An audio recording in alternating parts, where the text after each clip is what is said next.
ওর নাম হ্যাডাম। কি হ্যাডাম? হ্যাডাম? হ্যাঁ। ওরে এত হ্যাডাম দেখে আপনারা আঙ্গায় দেখাতে দেখি যে আপনার কত হ্যাডাম দেখি। সেটা আপনাকে আমি দেখাবো কেন? ওর হ্যাডাম আছে বলে তো পার্কে আমাকে নিয়ে আসছে। ওর যদি হ্যাডাম থাকে আজকে ভিডিওর মাধ্যমে আমি দেখবো, ও আপনারা আঙ্গায় দেখাইবো। দেখো ওর কতটুকু হ্যাডাম আমি দেখি। হ্যাডাম আছে, এটা আপনাকে দেখাই দেব না। আপনি হ্যাডাম দেখান। এটা শুনেন, এটা হচ্ছে পারিবারিক বিষয়, এটা তো ঘরোয়া পরিবেশ।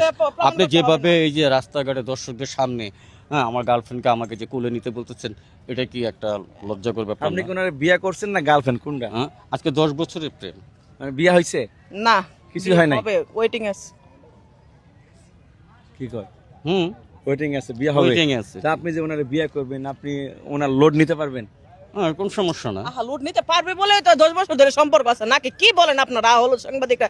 কি প্রশ্ন করে বসেন? কেমনে পারবো আমাকে লোড নিতে? ও কেমনে পারবো? এটা কি আপনাকে আপনার থেকে নিতে হবে নাকি? 175 কেজি আর উনি হলো কয় কেজি? এটা কোনো ব্যাপার না, সামথিং ম্যাটার। এটা নিয়ে আপনার চিন্তা করতে হবে না, চিন্তা করে আপনার মাথা নষ্ট করতে হবে না। ওটা ও বুঝবে। এই বুড়া বয়সে ভোমরিতে ধরছে, মানে ভীমরিতে ধরছে। বুড়া বয়সে কি জোর করে আসছে নাকি? তুমি এই যে মরার জন্য ওরে বিয়ে করবা, তুমি মানে তোমার উপর উঠলে তুমি ওর চ্যাপটায় লাগে যাবে, তুমি ওরে কেমনে বিয়ে করবে? এই চিন্তা আপনি কেন করেন? আমি করব না। হ্যাঁ, কেন আপনি কেন এই চিন্তা করেন? সে আমার এক ভাই লাগে, পরিচিত ভাই লাগুক, ওর চিন্তা ও করবে। আমি সংসার করব, আমরা সংসার কি আপনি করবেন? মিয়া ভাইয়া, আপনি কি আমি একটা কথা বলি? কি কথা কইবেন? কথাটা আমি আস্তে গোপনে বলি। এনে কোন আমি কিস্তি উড়ার লেগে মনে করেন যে প্রেম করতেছি, কইেন না। ও এই কারণে? আচ্ছা, বুঝতে পারছি। তাহলে এইভাবে মালটারে পটাইছেন আপনি তো আসলে কথা তো বেছে তো তুলে দিতে। কেমনে বেঁচে যাইছি? কেন, আমার গার্লফ্রেন্ড, তার তো নাম আছে পলি। তাহলে আপনি নাম তো জানলেন পলি, তারপর আপনি এইভাবে এই যে আপনি কি যাতা মনে করছেন আমাকে? এই ঢাকা শহর আমার 2টা বাড়ি আছে, আপনি জানেন? বিয়ে করা করছেন জীবনে? আমার জীবনে ফার্স্ট ওরে বিয়ে করব। এত বাড়ির মালিক হলেন কেমনে? আমার বাবার সম্পদ। বাপের সম্পদ? তাকে বিয়া বয়ে সম্পদ করছি মিয়া। এখন অনেকে আছে বুড়ারে বিয়া করে, বুড়া মানুষের বিয়া করে। কি রে? না, ওর তো হেডাম রে আছে, আর কিছু নাই। আমার টাকা, বাড়ি, ঘর, সম্পদ, রূপ, যৌবন সব আছে।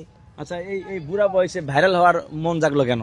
কি ভাইরাল হওয়ার? আমরা বলছি ভাইরাল করার জন্য আপনাদেরকে, আপনারা আসছেন আমাদের কাছে।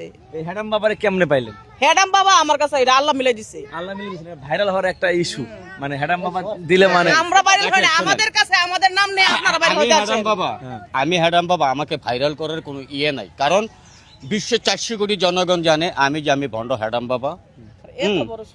আমি যে ভাইরাল এটা সবাই জানে। শুধু আমার ঘরের পরিবার বা আমার গার্লফ্রেন্ড, সে কখনো বের হয়নি বা বের হইতে চায়ও না, লজ্জা পায় আর কি।